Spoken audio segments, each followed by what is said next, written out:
Hello and welcome back to another radio roundup from the Sunday podcast, brought to you guys by sportshoes.com. As always, London Marathon on Sunday. It feels like an age ago now, Matt, but loads to talk about. We've got so much to talk about. Obviously, Sawe grabbed all the headlines, but we've got loads more to talk about too. Obviously, the women's race as well, Kajelcha, the Brits. Where do you want to start, mate? How's your stretching been going? How have you been doing? Yeah, well, I haven't had too much time for stretching, actually, mate. I was in Madrid over the weekend, commentating on that marathon, which was epic. Not as, I guess, didn't have the headlines of London, but always dramatic in Madrid. The course is undulating and, there's not really any paces. And you just get you get 12, 15 men who've all run 2:08 or quicker, and they just have a right old dust up, and kind of same on the women's side. So it does remind me of cross country quite a lot. It's just so much chopping and changing of the lead and men surging, and you got a lot of guys who are trying to prove themselves as well. And I think it does make for very, very good racing. So if you fancy a challenge and you don't get in the London ballot next year, get yourself to Madrid and get yourself running a real marathon. Well, everyone's getting into London next year, aren't they, mate? It's 2 days. Look, when you watch London, I mean, I finished up commentating and then had I was able to catch the last hour because of the time zone of London, and then watched that first hour back at a later time. But I got to admit, when you watch that on TV, it's untouched, right? It's the best marathon in the world, hands down. The sun was shining. The streets are absolutely lined with millions and millions of people. And the racing is just, it was an absolute spectacle, and obviously it grabbed all the headlines. We saw history, and I think when you saw it this weekend, you're like, there's no way that's not a 2-day event next year. I think there's going to be so much demand. I mean, how many people want to do London watching that? Yeah, and I'm pretty sure on comms, because we questioned before how they're going to do it, they hinted that it will be a women's elite on a Saturday and then a men's elite on a Sunday as the kicking off of those races, which I think is great as well. Puts real spotlight on those events rather than chopping and changing between the two. Yeah, I mean, that, to be fair, that's always been one of our pet peeves, is the coverage. And again, like even this year, the elite women are finishing, and obviously that was a great race in itself, but the men's race is kicking off, and they're at mile 20 or wherever they're at, and they're starting to really throw things down, and we're missing it. We're missing that play out. And in as well, the elite women finish, we don't get all the excitement after that, then we turn back to the men. So I think in a way, to have that just exclusive coverage on the elite women and on the elite men on those separate days might actually, and they might kickstart something for other majors. What's to say other majors don't start? They all want more money, and more money comes with more participants. Yeah, we need 4 split screens, don't we? We need front of the women's race, front of the men's race. We won't need it anymore. Front of the Brits, and no, I think the British races, I think we need our own screen for that. Yeah. Do you know what's cool about London as well, I think is, and I'm sure you were the same, is that it's how many people tune in and watch it or go down and watch, and then like when the performances come out, the amount of people that text me about Sawe or getting to work on Monday, and they're like, is he doping? Like, was he clean? Like, what do you think of that? As if I know. And yeah, it's cool though, isn't it? That it gets people talking about running. Like, it's just huge on the calendar. Like, you don't get that in the Olympics. Like, the day after the Olympic 10K final, no one's, well, some people are, but I mean, do you know what I mean? Like, kind of, yeah, everyone's getting excited about it. And I think that's Kipchoge's legacy as well. And I don't think enough people have said that over the weekend, for me, in terms of like, he showed him it was possible. They're the sort of athletes that, they knew he had all the tech, all the shoes. He had the lights and the cars, but they're not the sort of the athletes that then think, well, he's a different human being. They really kind of believed in. Well, they know him on a personal level, maybe. Yeah, in him saying no human's limited as well. And I think like he really paved the way for that performance and also for the public's interest in it as well.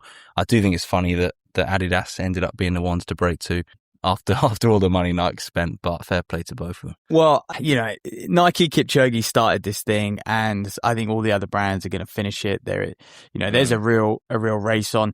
The amount of money in this sport now because of what Nike and Kipchoge did early on. And you look at, it's not just the shoes, it's the nutrition companies, it's the bloody watch tech companies, it's everything associated with marathon running. How can these companies claim that what they're offering is that extra 1% that gave Sawe the sub 2, that gave Kajelcha the sub 2, and everyone else electric times, national records, etc. So you're really seeing lots of companies basically benefit from the magic of what these guys do day in, day out in training. Yeah, it's cool, isn't it? It's really cool. And yeah, you mentioned Kajelcha as well, and he's, bless him, like his whole career, I think we've always spoken about how he's always kind of there or thereabouts, done some amazing things, but just can't seem to be the number one guy. Like, how long did his half marathon world record last for? I know he's got that indoor mile record, doesn't he, still, I think. But yeah, he just always seems to be second or third, there or thereabouts. Bit like Kiplimo in a way. I know Kiplimo's had his days, but the two of them just always been second to someone ridiculous. Yeah, Kiplimo's got his world cross titles and he's kind of unmatched there. But no, that performance summed up Kajelcha, has summed up, Kajelcha's Andy Murray of running.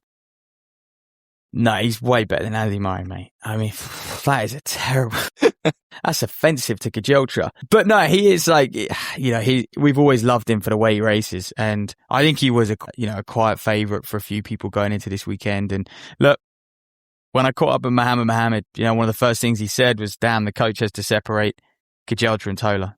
These boys are just hammering." He was blown away by what Kajelcha was doing. And when I spoke to him a little bit more off air, and he's like, "Mate, this guy's going to do something silly." Like, he knew, and the way he's training. And I actually think when you're looking at it from a European perspective, when I was doing my Madrid research, 5 Europeans have broken 206 this year, or was it broke 206 last year, and something over 100 Africans had done that. But when you look at the way they train, and how can you replicate it when you've got 30 men and 30 women hammering these long runs, and hammering just runs every single day? And, when you're thinking about, these guys are pushing the boundaries when it comes to weekly volume, and we're hearing numbers like 150 mile a week quite regularly.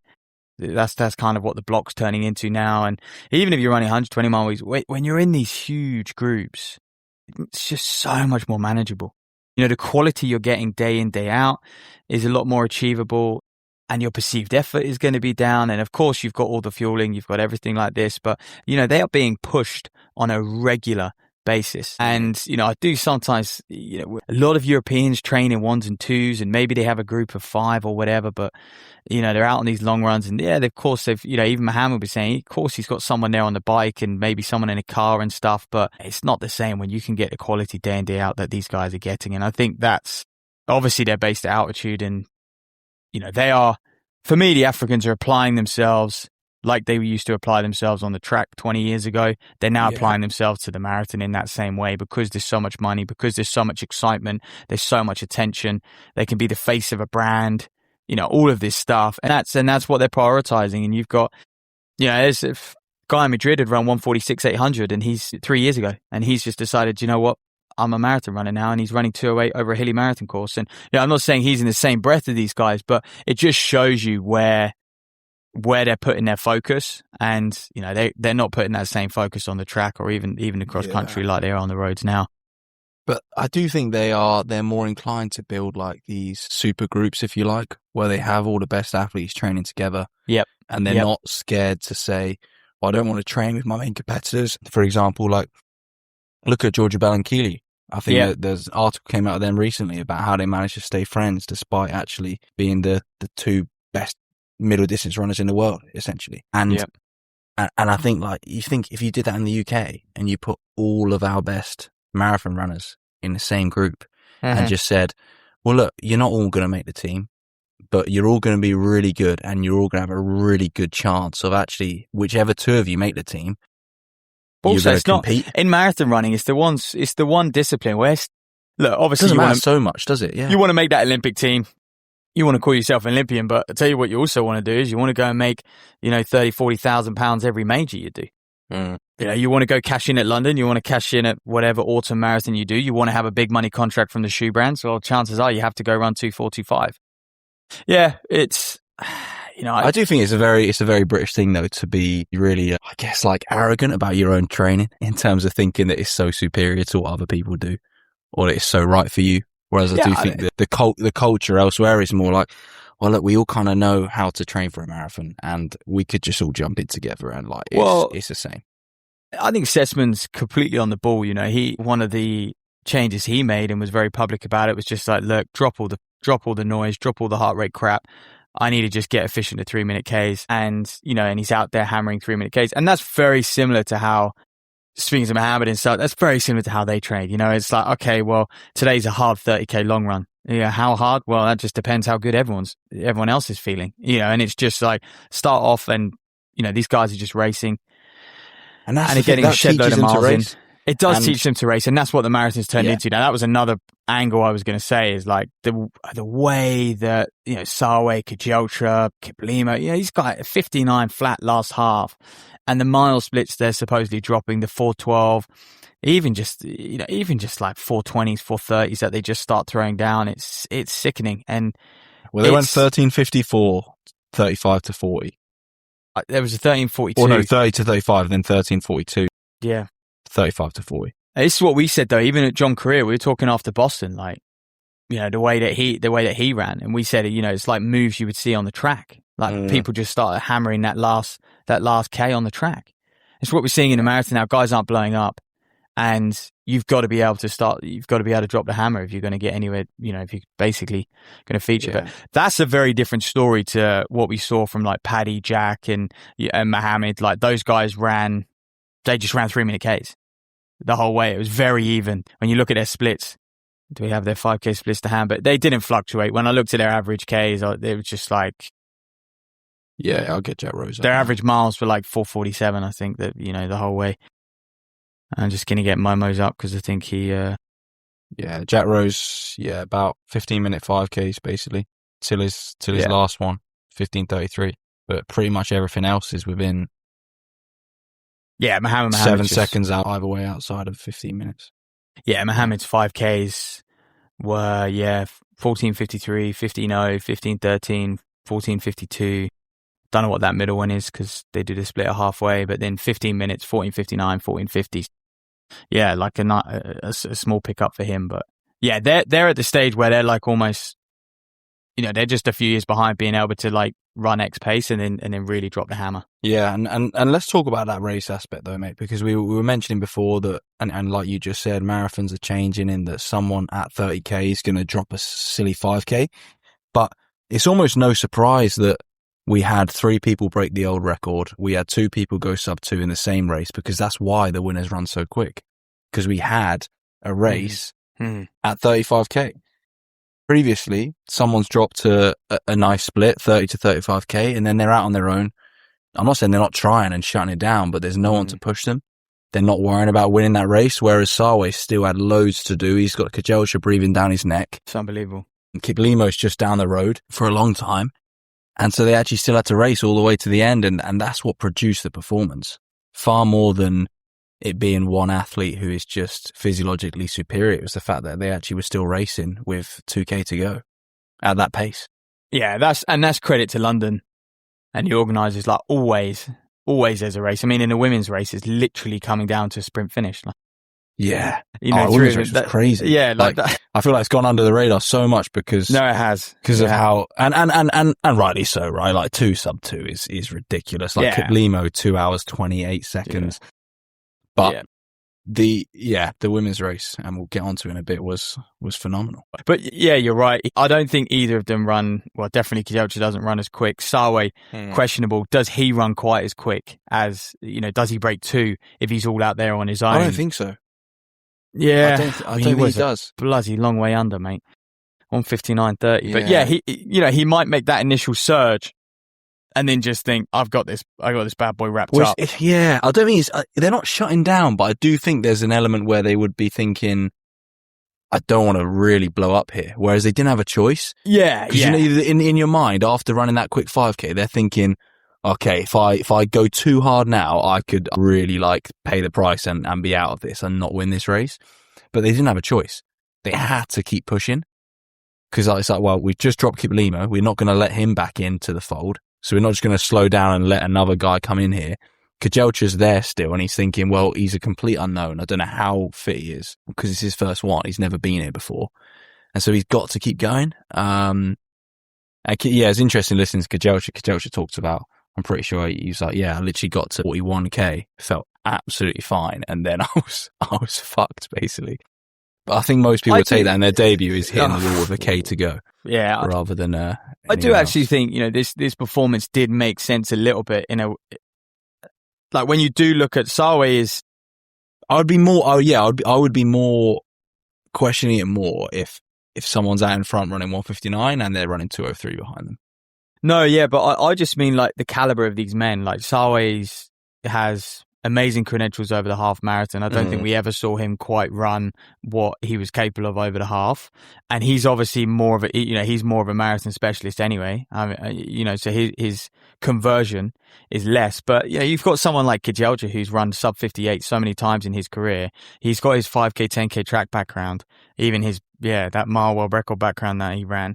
And for me, like he said in his pre-race press conference, 60 flat is not quick for me.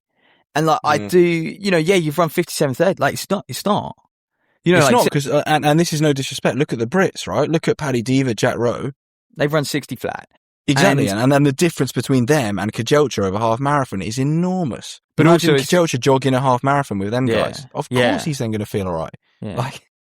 Yeah, and there's also a world where you have to remember when these guys, like when Kejelcha runs 57.30 for the half and runs sub 58 and Sawe the same, like they're doing that at the front of a race. Like they do have a pacemaker, but the pacemaker is never with them for long. And, we saw what Kiplimo's capable over the half when the car was a little bit too close. Whether that helped him or not, I don't know. But you could see already the benefits. So actually, they've run these 57s half marathons, and it's like, what could they actually do if they had a similar scenario of someone running 60 minutes where you're in a group, pacing's good, like all that sort of stuff. So I mean, personally, I think Paddy is capable of much quicker over the half. Yeah, he'll run 59 low at the back end of this year, I think, and possibly Rowe will break 60 as well, just given the nature of their race in New York.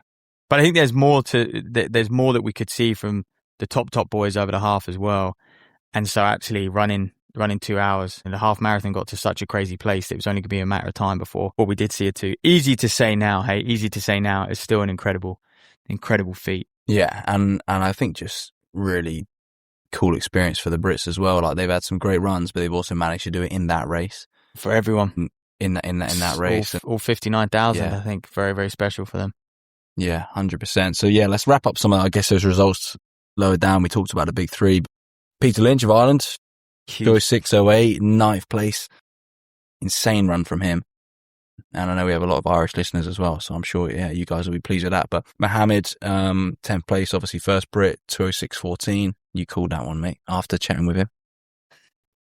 Quite pleased with myself. Yeah, he's just someone who, I think it was the best preparation he's ever had. He was confident. They had a really good group. Jack Rowe was in that group for a long time as well. A guy that we still haven't mentioned, and very, very few people are mentioning, Wayne Gebrselassie. I mean, he's run 206.50, was it 59 or something? He's breaking 207. He's going to be a problem. It's a big improvement for him. He's always been, he's done London, I feel like every year for the last 3 or 4, and he's been 211, 212, and this is a massive breakthrough for the guy. So, huge running from him. But yeah, they had a nice group. And I was just saying about the group of Kejelcha and Tola and Sawe the same, is like what Alistair Cragg and Puma are forming is like everyone is on the same calendar. And I think that's where that's what needs to happen if you're going to get those big performances. Everyone is like, okay, we do a half marathon here, we do a marathon in the spring. We do a marathon 6 weeks later, whether it's Boston, London, it doesn't matter, but everyone is working together. And, there's not guys preparing for a track season, within that group. And the poor marathoners, there's 2 of them on a long run together. They're getting so much more quality just day in, day out. And it's easier for them as well.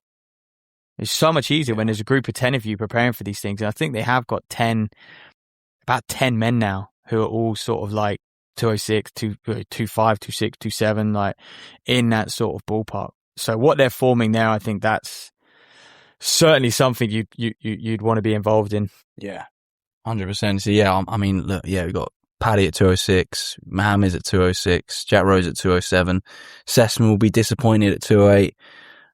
Yeah, obviously Gebre Selassie 206, just 206.59. You throw Emil in there, you throw Alex Yee in there, and yeah, British marathoning's looking on the up. It's looking really good. And Sakala was just doing a bit of homework, and we were talking yesterday, and 15 men broke 2:15 this year.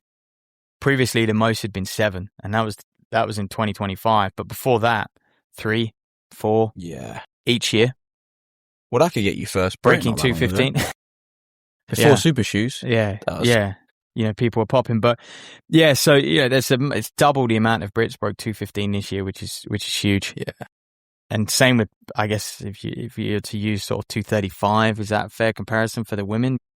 9 broke 2:35, which again is way up, is double on what it has been. Yeah, for the women. It's cool. Yeah, I was just looking Amanel Petros down there. I remember he was right with one of the front groups for a long time. Yeah. He bonked died a bit of a horrible death, but yeah, fair play to him for getting after it.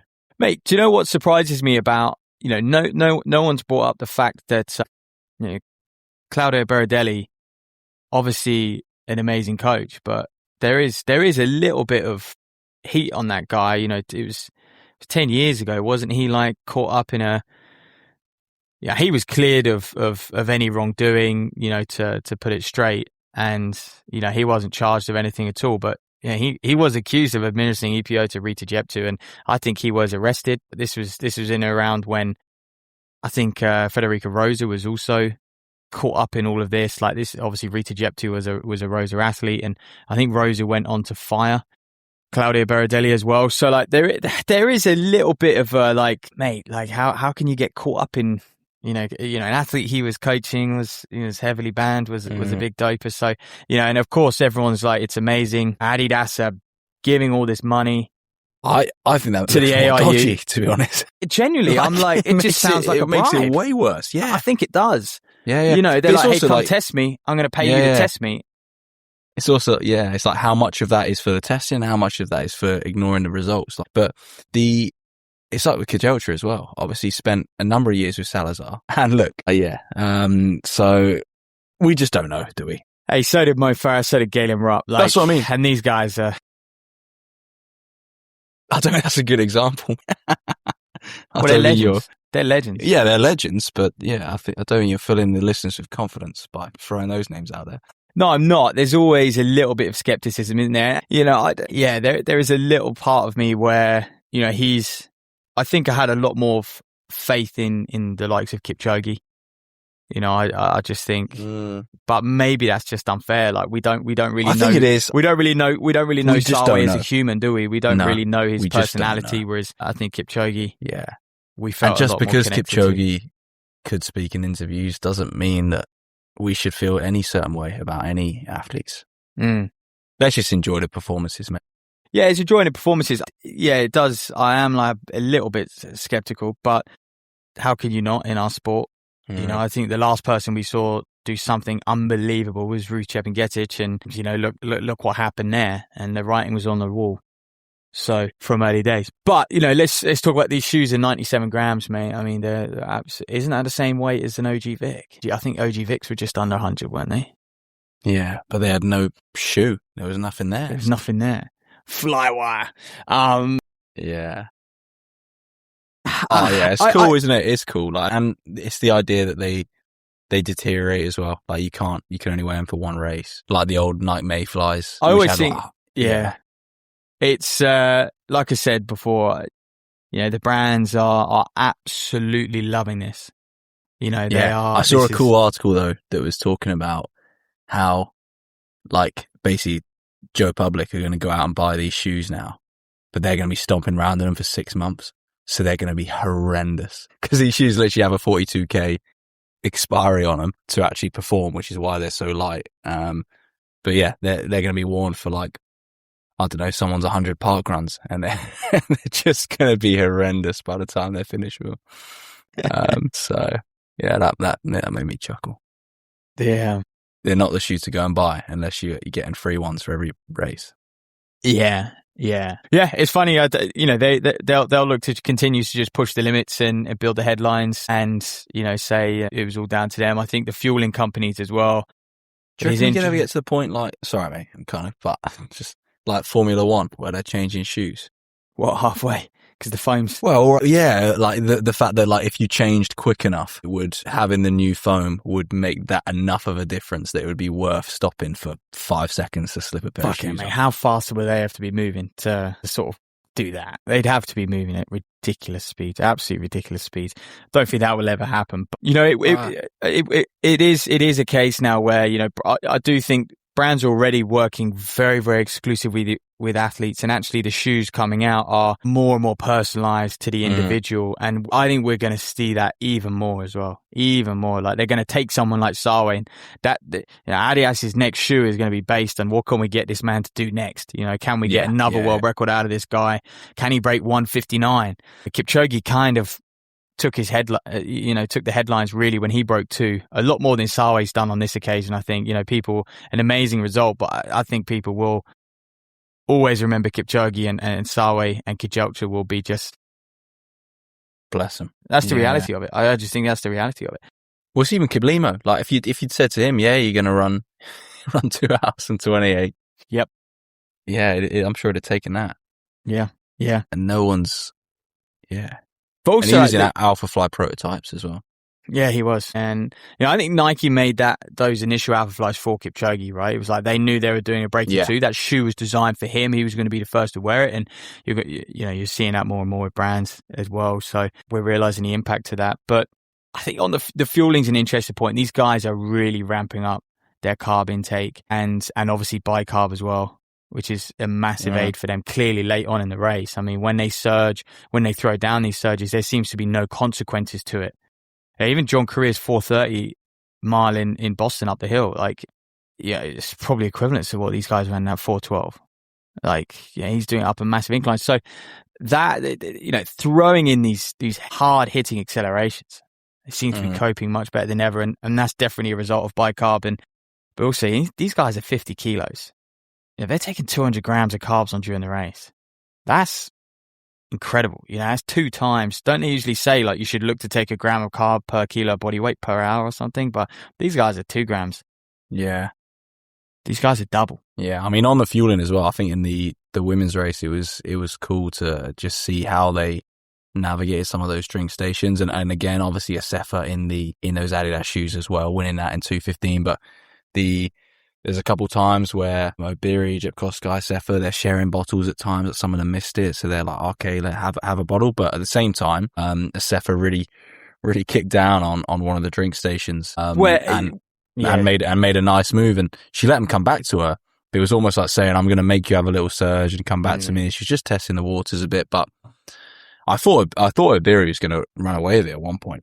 It was interesting. She obviously looked like she was working hard, but she looked like that throughout the whole race, and she always does. But it was, the way I think she threw down that 5:04. I said before, mate. Before SF is too good. You've got someone who's just run just too quick. She is so good, and and when she's fit and she's had a great build, you she's almost untouchable. She's so bloody good. When she gets beat, it's because things haven't gone quite her way, or I'm just on a course like London. I think Obiri is amazing on these courses which throw up a few more challenges. Whether it's hills, whether it's heat, whether it's no paces. I think Obiri's amazing in those settings, and she's obviously amazing in an all-out foot race, sort of time trial scenario like London. But Sawe's better. And that's why she came out on top in the end. Yeah, and that was Obiri's first paced marathon. Can you believe it? I can't believe it. It was. Yeah, she's running the Olympics and then 2 Bostons. I wonder if she'll go to Berlin next and try and Berlin, or maybe she'll just hit Chicago and just try and push the boat out on how fast she can run. Yeah. I think that, she's already around 2:15 now, but can she go around 2:13, 2:12? What does that next block look like? What does that next marathon look like? Yeah. And then, they missed Paula's course record as well. It does put into perspective, doesn't it? Like Cracks me up. How that is. That's crazy. But it puts into perspective how bloody good that run was. Mm. You know, like we're just talking about, you know, everyone's like, Sawe's got the shoes, he's got the fueling, you know, he's got, you know, he's able to do more training because of the shoes, you know, he's able to do all this, he's a great coach, blah, blah, living out you. And these women have all of that as well. These are like generational women in the marathon, and Paula's run in fucking hell, it's bonkers. Yeah. I know she had those male paces like until the death of the race, but it's unbelievable. It is. But it proves how quick, I mean, I guess the men's side proves how quick that London course is. So actually, if we did put the women, maybe with some sub-elite men next year. Look, I think London is quick. The atmosphere is the best marathon that you'll ever see. And I think that's why it's quick. And the conditions were lovely. There was a tailwind. It wasn't too hot. You know, the conditions were absolutely perfect. There are definitely quicker courses out there, but also you mentioned it, mate, the race. I don't think you find that race that late into a marathon. Chances are at that speed, obviously if they're running 2:04 or something, then you probably will get a race late on. But sure. I don't think you'll find a race like that I don't think we'll see that for decades. You know, two men coming into that final mile toe for toe running 1:59 pace. And three women running 2:15 as well. Yeah. Like, on the same day, like the two races. And then, and we spoke about it before. You look at the race for top British women and they're just running on their own. It's just not the... Poor old Eilish. I mean, we predicted that would happen. She had a nasty blister as well. So actually it wasn't Eilish's day. Sounds like her build she'd had a few problems in her build as well, which, you know, big setback. It goes back to the question that I said even before, considering how well she's run over 10K, she seems to, you know, marathon builds seem to be quite the challenge. And I'm sure she's going to get it right. But, you know, is there a world where you just continues to do a job on a 10? Like how far can you push it? Go break 30 minutes. Go continue to compete on the track or set national records, set European records on the road, and maybe the half marathon and stuff like that, like the World Road Running Championships. Go do the half marathon there, like really look to feature, you know, go run 66, 65 something. Maybe that's a little bit extreme, but... No, I think I said it last week. I just think there is, cross training is great, but you do need to get miles in the legs for a marathon. And Eilish is, one of the way she's made her career last so long and been so successful is integrating cross training with her training, recognizing that she got injured when she tried to push the miles too much. But 26 miles is just too far to not be putting in some big miles actually on the road in training. Yeah. And it's those years of being able to I think her mileage she is obviously doing more, but... No, but I'm saying that's why she's then breaking down in the build. She can't, whereas on the track she could, or for a 10K, she could do less and actually she gets into the race in a better place. She's done some quality. And it's also in the race itself, right? You get 20 miles in and you've got 20 miles in your legs that you're not used to. Yeah. Now I think it's definitely the groups that are running 3K hard consistently every week. It kind of goes full circle, you know. We talk about double threshold. I mean, these men are basically just thresholding every day. Speaking of Mohammed there, and it's funny, you know, the guy who created double threshold, or like sort of named it that, Maris Barkan. He spent a lot of his time going to Kenya, and basically he concluded that Kenyans train at threshold without even having to think about training at threshold. Everything they do, you know, a lot of their sessions are naturally threshold sessions. They train at bang on the right intensity because they run to feel so much, time and time again. And you know, they're basically doing really high volume single threshold sessions. And you know, but obviously for a European, it's like the older Jeff said and steady runs. I think, you know, the training just kind of, people just start naming it different things, but actually, you know, what these guys are doing is just getting as much in and around race pace as possible. And with the marathon, you can do that. And look at Sessman. Unfortunate day for Sessman. I think, obviously just didn't quite click for him for one reason or another. But I can't help but look at, he's done 4 marathons in 12 months and 3 half marathons in 12 months as well. And that's not including all these 5 and 10Ks, but he's done quite a few 5 and 10Ks in that period as well. in 12 months, 4 marathons, 3 half marathons. Is that too much? And is that, because obviously he's in incredible shape, but, do you just... Only he knows though, right? Or only him and his team know, because the way the tech's changing, it's allowing people to do different things, and they're just testing what they can do. We don't know. There's not enough research out there Still to say... exploring, yeah. Yeah, and this is the thing, the best athletes in the world, like the professional athletes, they're ahead of the physiology research, because the physiology research needs to study these guys in order to come to some conclusions about whether you can do it or not. So if you want to be one of the best, I guess you got to go and be a bit of a trailblazer and try some things. And it paid off for him in a sense, obviously trying because he's only done 2 builds, hasn't he? Yeah, because obviously he's not doing 4 builds. He's doing 1 build, then 2 marathons. So we say that obviously, like London last year, and then he's done. Was it Amsterdam and Valencia? Was it? Yeah, which is 1 build. It was 1 build, but they were still they were about 8 weeks apart. Yeah. Which is still that's a lot to manage. And then obviously this London build, he did Bath half, he did Berlin half, like he's done a lot. And I'm just wondering, like, does that just take the sting? Does that take that pop out of the legs a little bit? That when things really started to get hard in London here, he just, for whatever reason, just didn't quite have it. And I would be looking, maybe he will, but... I think that's why people like in Kipchoge in his prime, like people admire so much. He's very like a boxer. He's just like, I'm going to compete once a year.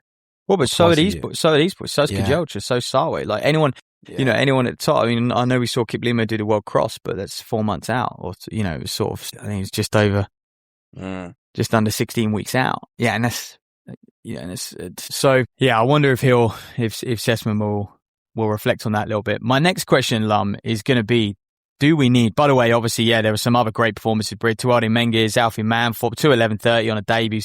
Great running. Menges, 2:10:48 on his day. Jake Smith, 2:12. Andy 5:2:12. Mate, George Grassley wins the mass race, comes steaming through 2:12. Huge run from him. Guy's an accountant. I mean, they all are... Look, I pull it back to these to the Africans training in large groups. It's what Mark Lloyd are doing. It's what the Cottage lot are doing in Battersea Park. Like the snippets I see, there's 10 of them all training for America. And I know there's more on a Tuesday night. There's almost 50 of them, 60 of them on a Tuesday night. But these key marathon sessions, these hard 30Ks, these 5x5Ks, that sort of thing, they're really working together. And it's no surprise that all these guys are running 2:12, 2:11, 2:12, 2:13. Like it's no surprise. And I don't know how many sub 220 Belgrave had, but yeah, they looked like they had a lot from what I was seeing on social media and scanning results and stuff. So yeah, credit to everyone down there who's slamming around Battersea Park. And that's where I'm coming from. And they're guys who are working full time. Imagine if none of them were working full time and they were, really just kind of pushing the limits on recovery and what they could do in training. They'd be running 2:8, 2:9. Absolutely no problem. But it's cool. Yeah. It's cool, yeah. Go on, mate. What was your question for me? Oh, my question for you, was initially, do we need an Olympic trial outside of London? Because now we're starting to see, what do we have? Basically, Jack Rowe just missed 207, right? We had 4 guys in one race. You mentioned Emil, you mentioned Alex Yee, and then there's Jake Smith, there's Mark Scott, there's Callum Hawkins, there's other guys to bring into the fold, let alone, look, are we going to see Rory Leonard step up? Ellis Cross obviously wasn't there. I think for a lot of people in general watching this race, but professional Brits, they look at the marathon and go, it's almost becoming we love the 1500, but it's almost becoming the blue ribbon event. And, because of the money that it brings in as an athlete, the brand excitement, the kudos you get in your community. On Strava. Your status as a runner seems to be higher if you're a marathon runner. Like even if you run 2:11, 2:10 to 11, which actually at the moment when the elites are running 11, 12 minutes quicker than you, you're still not a professional. But the status you are as a runner, I think, means more than someone who's run 13:40 on the track for 5,000. Even though I would say 13:40 on the track for 5,000 is a harder achievement than 2:11. Agree. Yeah, but that's what I'm saying. Do we need an Olympic trial? Because of course we do. I think to grow the sport and to incentivize people to compete and want to win races. And you talk about all these good athletes. It then means that if you're British marathon champion, that's a big deal. Like, you know my opinion on it, mate. I always think we should celebrate people being British champions, and that should be something to go into the season and say, yeah, I want to win the British marathon title this year, in a proper separate race. And it was, mate, the COVID one was amazing in Kew Gardens. It was fun. It was fun to watch. Like, people loved it. That's what I mean. Like, we could also give 30 guys and 30 girls the elite treatment. Yeah. Because it's just Brits. Yeah. But we had 15 run sub 2:15. So I think if everyone comes together on the same day, I don't think I think we could have 25, 30 men who are sub 2:15 by the time 2028 rolls around. Yeah. I've got no doubts about that. But the problem is there would be absolutely 0 point having a trial if they do the whole top one is auto, everyone else is a lucky dip. I mean, that would be just dreadful. So the only way the trial works for me is if they just go top 3 across the line, off you go, as long as your ranking or your time is close enough. But no, they should scrap that, in my opinion, to be honest. I just think, just don't have a time. Well, no, I think the time's set from World Athletics and the IOC. Yeah, but we would make it quicker. There needs to. Saying. Oh, but you know, we're not taking 3 unless they've all run 2:03. Yeah. Well, obviously. You know, it was 2:6:30, wasn't it? What's it going to go to? I think 2028. But it has to, like, in line with all the other events, and this is what we always say. Like, it needs to go quicker. If you're running 1:59 at the front, then they were running 2 hours. I think it will stay at 2:6:30, but I think it should just be like the Champions League, and there should be no time things. Like, the nations should get a certain amount of spots based off how they perform in previous things. Like 50 Kenyans, 50 Ethiopians. No, to a point though, so they can have 4. The Kenyans should be able to have should be have 4 or 5. Yeah. In certain events, like we should get 5 in a 1500. The men's 15 or whatever it is, and then there should be no time at all, and then we should have first 5 at the trials in the 15, then go to the Olympics or whatever we qualify with. Yeah, get rid of time. Yeah, I'm a big They should not even time races. Just stop. We've broken all the barriers now. There's no more barriers to break. There actually isn't. What is left? Like, they're not going to break 60 seconds in the 800. Right. Yeah, I guess like on the women's side, like they're not going to break 3 minutes in a 15. I know. They're not going to. It's the 4-minute mile for the women. The 4-minute mile for the women is probably the last barrier. It's the only race worth timing. Or Project 222. Project 222, but yeah. Jesus. So I think that's a legit question. Talking of British trials, there's been I think the entries are hotting up for the 10K on the 17th at Loughborough International. I think I think they're opening it up. We're trying to get the best field together possible. Heard some rumours. I don't know if I can say anyone just yet. Maybe we'll give it another week. We'll give it till next week, because then we'll be basically previewing that race anyway. So, but I think that's going to be a good old ding dong. But unfortunately, only the top one's guaranteed, and so it's, you know, it will mean that the win is really important, but it is also a bit of a shame for a lot of people. Yeah. Mate, I've actually got a couple more blind rankings for you. You know, I've been quite enjoying just putting them together, and seeing what you think. Well, I've got 2, and we'll do one of them next week. I've got an NCAA cross winners or a Streets Won't Forget full 10 for you. Which one do you want? NCAA cross winners, man. NCAA cross winners, mate. Before we start, how's your go award going, mate? Before we do them. No, do you know what? It's the more I've been using it, actually, I've been enjoying it more. It's just purely from the fact that it starts to get to know you, mate. AI is a funny thing. I feel like I've got a friend in GoWard, but like it's starting to really just get to know my weaknesses and personalizing what actually I need to do. And this is all, you know, like I said, I don't know how they come to the conclusion of ranking or sort of measuring your stretch score, but it's all to do with just improving certain areas in your stretch score. I mentioned right at the start, my posterior chain was awful, but yeah, and actually you start to feel, I've always said this anyway, like the more flexible you get, the more sort of just mobile you get through all areas of the body, you're better at determining what's wrong with you and how to target it. You know, for example, if you feel just loose day to day and then you get the odd ache and the odd pain, you're like, okay, I need to trigger that area. I need to go work on that area. And you're just a lot more in tune with how to sort your body out and how to take care of your body. And I think that's, the understanding that it's given me of my body, but also just in general, like everyone's, anatomy, I think is a big advantage. So I'm enjoying it. I'm on a very, very, very personalized plan now. So, what do you have your sports at, mate? Because that's what I think is cool as well. Is like a lot 15 minutes a day. Yeah, a lot of people obviously listening to this, like we're all runners, right? But a lot of people are doing a bit of five-a-side, some paddle, golf, whatever it is alongside, and you can add those sports in as well, and it kind of helps to target and personalize for you doing some of those stuff as well. You got swimming on there, literally anything you could. Well, this is it. I've been going to the arm farm a lot more recently, and I've been working on my paddle game. And seems no coincidence, ever since I started Go, my paddle game seems to be really. I'm getting to shots I would never get to before. You good, are you? You're decent. Well, I guess you're only as good as the people you play, but I seem to win every game. Just playing against Catherine. No, it's I play against my brother Dunbar, Ben. I mean, we had a good tournament one time and seem to win every game there. So I guess I just need to find tougher opponents at the moment. Yeah, there you go, mate. Right, talking of tough opponents, NCAA cross winners, right? So top 10 for you. Let's go. In. Sam Chilanga. Yeah, mate. Let me guess the year. 2009 against Rupp. Or was it 2008 against Rupp, maybe? Chilanga and Rupp. I've not written them down, so I could remember guess, that race. But I'd be just lying. Rupp's wearing a tank top underneath his Oregon vest. He's got the nose strip on. Mate, Sam Chilanga, yeah. Okay, solid number 5.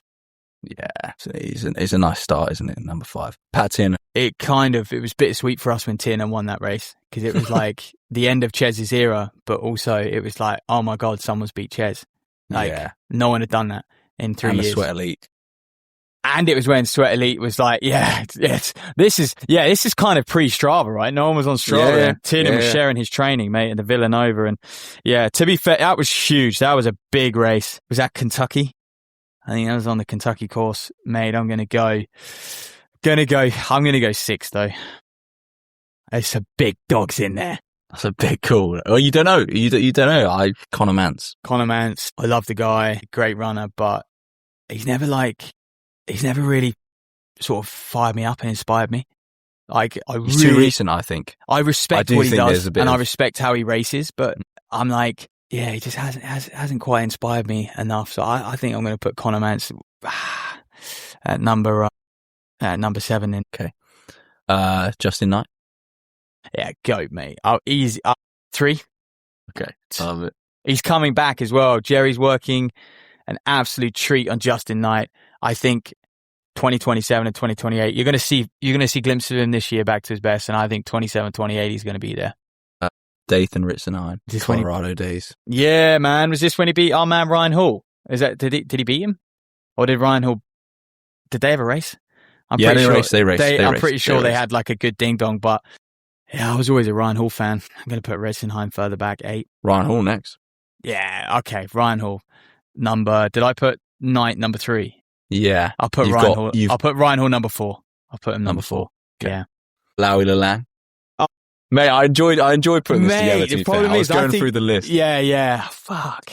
It's your list, mate. It's your list. Yeah. So don't worry. You've used. You got Kennedy Katuka to come. I'm not saying. I've got 2 and 1 left, I think. Yeah, I've got 2 and 1 You've got 2, 1. Yeah. 5. Yeah. And 9 and 10. Yeah, 9 and 10. I mean, Lowie go watch the workout. Him and Bernard Lagat on the golf course, just running 6. It's a thing of beauty, mate. Some of the stuff's gone on Flow Track, Really? I tried to watch the my favorite ever comms. The one with Chez, Kathuka, Lelang. Yeah. In the 10K. Year. And it's like, this video's not found. Oh, shit. Yeah. And Mohamed in the race. Yeah, and it's not on there, so I'm going to need to source that from somewhere else. Yeah, I'm sure it's in the archive somewhere. But I also remember seeing Lagat they used to do these uphill tempos, didn't they? These 5-mile uphill tempos, and Lowie Lelang would just take Lagat to the cleaners. Yeah. I think that was the year the guy wearing the basketball style vest. Yeah. Yeah. Oh, the tank. The tank. Yeah. Oh, mate, Lelang was big G. I'm going to put him number 2. Who do I give you next? Goucher. Oh, I mean, yeah, it's a shame he's going to have to sink further down the charts, but it was, yeah, I'll put him 9, but obviously, yeah, running with the Buffaloes, insane book. Yeah. But I never saw him do that. Kenny Kathuka. Yeah, we used to love that guy, but yeah, number 10 for the Kathuka. I just assume Ches is coming. Yeah, and Ches is Ches goes number 1. And I think as well with Ches, it was just the battles he had each year. It was a bit like when Bakili was in his prime. It's different people attacking each year. That I think that's and it's same with Farah. You know, we spoke about Farah. You know, yeah, it's fun when you get the same guy and it's like, yeah, different contenders are trying to knock him off. And he had the sidekick as well because Ches had what's his name? Jenkins. Ches had Eric Jenkins and Farah had Rupp, and it was. It was when they were all based in Oregon as well. I mean, you were like, surely Ches and Jenkins both go NOP. We're going, yeah. And they just replace them. And then Ches Sketches messed it all up. Yeah, Sketches did actually fuck it all up. They ruined the legacy because I think they would have just gone on and they'd have just taken over from Farah and Rupp on the world stage if they'd trained together under Salazar. I guess Salazar also fucked it up a little bit. The thing is, though, we could blame him. There's a part of me where Ches was a serial racer and that's why he loved the NCA. And I don't think he could, that transition to become, because there's a transition where you're in the NCA, then you actually need to start running really fast and then you can race again at the highest level. I think he struggled. Also, the whole US citizenship, that screwed him over. Yeah. Yeah, because if it had the opportunity, like say Hocker had, like to go to a champs while in the NCA, that'd have been cool. I remember me and my brother went to London Diamond League last minute because we found out Ches was running. And then he obviously was just nowhere. When was that? Yeah, what did he come? Like last in the 5K? Yeah, Farah did it. It was good. It was like worth going. But we literally we got tickets on the day because we were like, apparently Ches is doing it. Mate, you're not getting tickets on the day anymore. Like London Diamond League will be. It was like, Friday night 5K. Yeah, so there you go. So you've gone Ches, Lalang, Justin Knight, Ryan Hall, Sam Chalanga, Pat Tiernan, Connor Mance, Dathan Rissenheim, Goucher, and Kathuka. Yeah, I think apart from Goucher, you've not done a bad job there. Yeah. No Charles Hicks. No. I didn't. I kind of stuck to I guess the Samuel. Era me and you used to Blanks. Yeah, no. I know that was. Yeah, maybe if we were going 1 to 30, we were religious NCA consumers then. But mate, I think that wraps up London Marathon. What an incredible race on the weekend. I think London is untouchable. It is goated, and I think it will be 2 days next year. Just given the demand, I guess these ballot figures are going to come out, right? I don't know when the ballot closes, in the next month or in the next couple months. I remember last year we found out pretty quick after that, hey, 1.1 million people have tried to be in this thing. And so whenever that closes, that number is going to be. I think more people will try because they think they've got more chance. Absolutely, but also just watching it, watching it. And how do you think? Another question, another debate. Probably for another day is like how this is influencing the younger generation. Like if you're a 15-year-old kid watching this, I think you're starting to naturally become inspired and be attracted to the roads, possibly more than you are to track. And I don't know for sure. That's just me going on, just sort of like gut feeling. But I just picture myself being that age and seeing how there is so much recognition for what people do in a marathon now. And it's not, and it's even if you've got someone at your local club running 220, like they're almost like these gods, they just carry a bit more aura. And I just wonder, those youngsters coming through are 15, 16, 17, and they're already thinking about, I can't wait to do this. I can't wait to run a marathon. I can't wait to do a half marathon. I can't wait to do a 10. And that appeal is there versus like, okay, what can I do over 1500 for the next 15 years? No, I think so. But I think things like parkrun have increased that anyway. And parkrun have massively increased. Because people growing up in athletics actually run a 5K now. Like when did you run your first 5K? Oh mate, all parkrun. I was post uni. In uni, yeah. Like people didn't used to do them. We used to run. I remember we used to do a 3K a youth development league. McCain, what were they called? I did my first parkrun. ALs? Yeah. EK, and I'll be like, it's long distance now. I didn't even do that, mate. I did do a 3K. I did a couple threes when I was younger, to be fair. But yeah, I remember we did our first parkrun at uni, didn't we, with with the group, and it was just a race, and it was horrible. It was yeah. Well, because we used to do we blew up so hard, man. We used to do 20-minute tempos. Yeah, in first year at uni. Yeah, sure. And even that was like 20 minutes. That was 5 minutes too far. But the thing is, when you were wearing streak LTs, that was like pretty tough on the legs. It was more the way we used to do it, though. It'd be like, right, 5 minutes, and then 5 minutes, 5:30, 6 minutes, 6:30. Yeah. No, you'd have a bit of a kick at the end. You'd have a bit of a... Yeah, only the last 200. Yeah, you would rally. Maybe. You would rally. But no, and I reckon we are going to see a world where more and more, almost under 23s, will think about debuting a marathon. I really they need to have a Bucks marathon. That's what they need. I think they do. I think technically about they Bucks, used to have something. That'd be cool. Yeah, I think that's going to be the next step, because also if you are, like I say, you're out and you're trying to make it as a professional. You've run 13:15 for 5K. You're absolutely flying. You're shit hot. But if you could go and run 2:8, 2:7, which you probably could if you're running 13:15, obviously you need to be very, very strong and have enough mileage in your legs. But you're probably gonna be financially better off. Yeah, and you're gonna be, especially if you can like share it on Instagram and YouTube. And I just look at the hype though. The week of London. You look at, and even after, but you look at the hype going in for all of these athletes. And like they're the face, like Puma Boys, they're the face of the brand for a week. They're going in, they're being introduced to all these people. They don't get that. Go to the flagship store. Man, you don't get that when you go to the World Championships. No, you go to base camp, no one bothers you. You're in. But it's also the amount of races they get to do where they get to run, or high profile races where they get to wear like a Puma kit, rather than for most athletes, because you don't get in a Diamond League, right? Your big race is the Olympics, and then you're wearing a Nike GB kit anyway. So it's so hard to, unless you're Josh Kerr and you actually win, and then the cameras are on you and you got your Brooks spikes around your neck and covering the Nike swoosh. You can't do that. Whereas Jack Rowe, Paddy Diva, they get 2 hours running around London in Puma kit. Yeah. Yeah, and the shoes, and any time they do something special, it's the shoes. Yeah. There we go. So, well, times are changing. Times have changed. Yeah. Another year. Maybe we'll do one in a couple of years. Who knows? Well, I knew it was special when I was feeling inspired to enter a marathon myself. Yeah. I was like, Madrid, though, wouldn't we? More purist. Oh yeah, I'd need to tackle the hills. I'd need to make it as hard as possible. Hey, what's the one you were trying to get me to do? 25 degrees. You were trying to get me to do. Matt was trying to talk me into doing because my point of that was you need to get you just can't get in London unless you get the championship. So we would have to go and run fucking 250 or 245 or whatever the championship is now.